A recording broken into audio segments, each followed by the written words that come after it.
Hey everyone, thank you so much for joining in. Guys, Canva Mastery course के इस particular video में how to resize the design.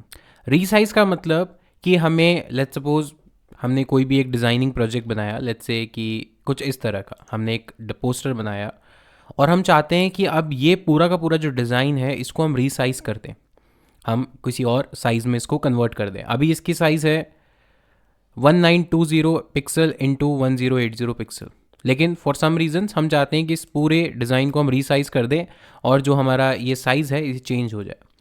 By default Canva के free version में ये चीज़ possible नहीं है, because ये जो फीचर है वो पेड फीचर है। तो अगर आप यहाँ से देखोगे रीसाइज, इसके बगल में क्राउन का आइकन है, इट मीन्स ये एक पेड फीचर है। अगर आप इसको चाहते हो तो इसके लिए आपको क्या करना पड़ेगा, गेट कैनवा प्रो करना पड़ेगा। अगर आप इसको फीचर को यूज़ करना चाहते हो तो गेट कैनवा प्रो करना पड़ेगा। लेकिन फ्री अकाउंट में फिर कैसे करेंगे, क्या कोई दूसरा तरीका है या कोई और मेथड है, मैनुअल मेथड जिससे ये कर सकते हैं, तो वो बात करने वाले। फिर हम कैनवा प्रो का जो इंटरफेस है उसमें ये कैसे काम करता है वो भी हम देखेंगे कि दोनों में बेस्ट क्या है।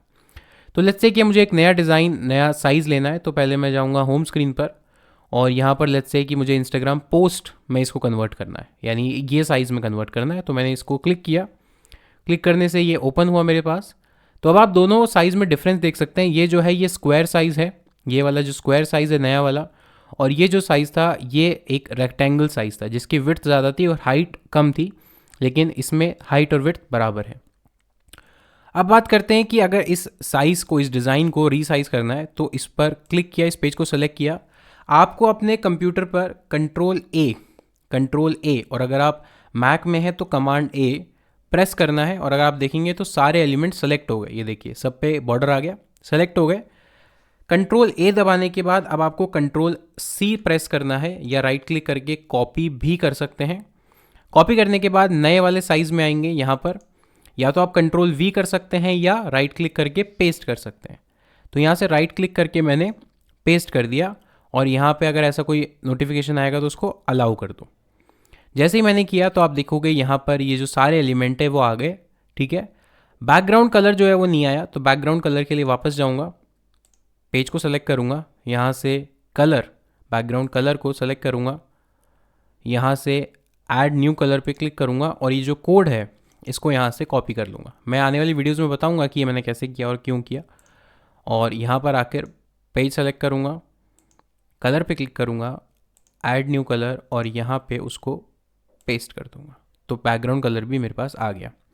तो मेरे पास एलिमेंट्स तो सारे आ गए, ये सारे एलिमेंट्स यहाँ पर आ गए, बट अभी क्योंकि साइज़ डिफरेंट है तो ये अच्छा नहीं लग रहा है। अब मुझे इसको मैनुअली सेट करना पड़ेगा। तो इसके लिए मैं पहले क्या करूँगा, सारे एलिमेंट्स को सेलेक्ट कर लूँगा।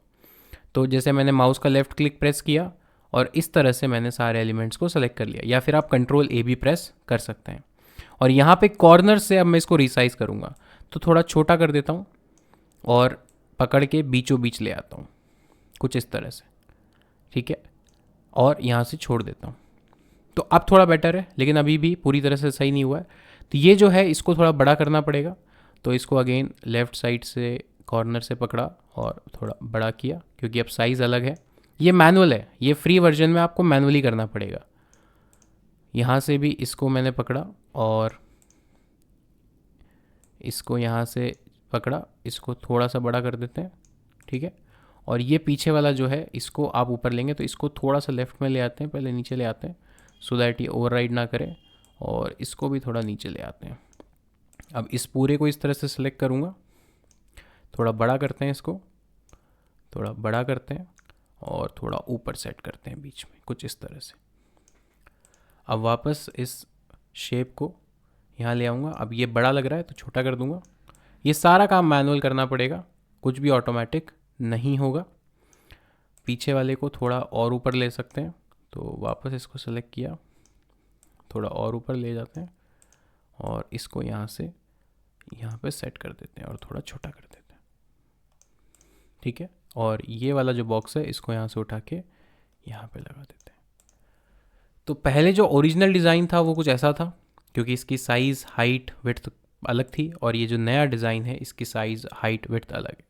हम चाहें कि इसको पूरा ना दिखा के आधा दिखाना है तो इसको बड़ा करके थोड़ा नीचे कर सकते हैं और हाइट में थोड़ा कम करके इस तरह कर सकते हैं। तो ये जैसा कि यहाँ था वैसा का वैसा वहाँ पर भी आ गया है। इसको थोड़ा पीछे बैकग्राउंड को नीचे करना है तो इसको नीचे भी कर सकते हैं कुछ इस तरह से, और इस वाले बॉक्स को भी नीचे कर लेते हैं यहाँ से। तो अब ये जो आपने अप्रोच देखा है ये मैनुअल अप्रोच है। मैनुअल अप्रोच का मतलब कि रीसाइज ऑटोमेटिक नहीं होगा, ये बटन से नहीं होगा क्योंकि प्रो वर्जन है। आपको रीसाइज करने के लिए पहले करना क्या पड़ा, पहले आपने एक नया साइज चूज किया, उस साइज पे सारे एलिमेंट्स जो पुराने डिज़ाइन के थे सारे एलिमेंट्स को कंट्रोल A कंट्रोल C किया और नए साइज में आके कंट्रोल V आपने कर दिया, यानी पेस्ट कर दिया।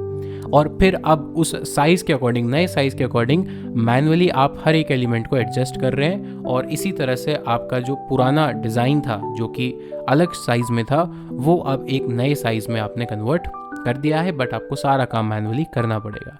इसी प्रॉब्लम को सॉल्व करता है कैनवा प्रो का रीसाइज का ऑप्शन जो कि पेड है, बट डोंट वरी हम उसको भी देखने वाले हैं। तो गाइज यहाँ पर ये सेम इमेज हमने ली है, लेकिन अब मैं जो अकाउंट मैंने लॉगिन किया है वो कैनवा प्रो है, उसमें वो लाइसेंस है कैनवा प्रो का। तो आप देखोगे तो यहाँ पे अब इस साइज़ को मुझे वापस रीसाइज करना है इस डिज़ाइन को, तो यहाँ पर जो ऑप्शन है रीसाइज का, अब उसके पास जो क्राउन है वो डिसेबल्ड है क्योंकि मेरे पास ऑलरेडी कैनवा प्रो का ये वर्जन है। इस पर मैंने क्लिक किया और अब मुझे ये सारा काम मैनुअली जो मैंने आपको करके दिखाया वो करने की ज़रूरत नहीं है, मुझे सिर्फ नई विड्थ और नई हाइट डालनी है। ये पुरानी हाइट थी, इसको हटाकर लेट्स से मैं वही 1080 पिक्सल विड्थ और हाइट सेम रखना चाहता हूँ, 1080, ठीक है। यहाँ से भी 1080, ये मैंने पिक्सल रख दिया। तो यानी नया डिज़ाइन का जो साइज़ होगा वो 1080 इंटू 1080 पिक्सल होगा, और मैं यहाँ से डायरेक्टली अब इसको रीसाइज कर सकता हूँ। तो ध्यान से देखना दोस्तों, अभी जो शेप है और अब जो मैं रीसाइज पे क्लिक कर दूंगा तो देखिए रीसाइज डिज़ाइन सक्सेसफुली कंप्लीट हो गया है। मुझे कुछ भी करने की ज़रूरत नहीं पड़ी है, मैंने सिर्फ बटन दबाया, ऑटोमेटिकली जो सारा काम है वो हो गया है, और आपके सामने ये पूरा का पूरा जो डिज़ाइन है वो अच्छी तरह से सेट होके जो नया शेप है उसमें आ गया है। अब मुझे इसको मैनुअली एडजस्ट करना है तो मैं कर सकता हूँ, बट सारे एलिमेंट्स ऑटोमेटिकली आ गए हैं, रीसाइज हो गया है। अब मैं इसको अपने अकॉर्डिंग एडजस्ट कर सकता हूँ। तो यानी जितना काम मैनुअली हमने किया उतना काम करने की रिक्वायरमेंट नहीं हुई कैनवा प्रो के इस रीसाइज फीचर के साथ। तो अभी आपको डिसाइड करना है कि आपको ये कितना हेल्पफुल लगता है, बट मैं ये बोलूँगा इनिशियली अगर आप बहुत ज़्यादा इसको यूज़ नहीं करने वाले हैं या बिगिनर हैं तो आपके शायद इतनी जल्दी काम नहीं आएगा।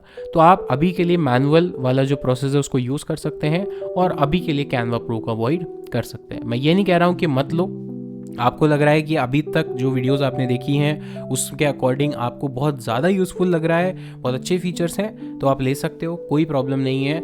लेना ना लेना आपकी मर्जी है। तो दोस्तों इस वीडियो के लिए इतना ही, मिलता हूँ आपसे नेक्स्ट वीडियो में, तब तक के लिए take care, thank you so much, have a nice day.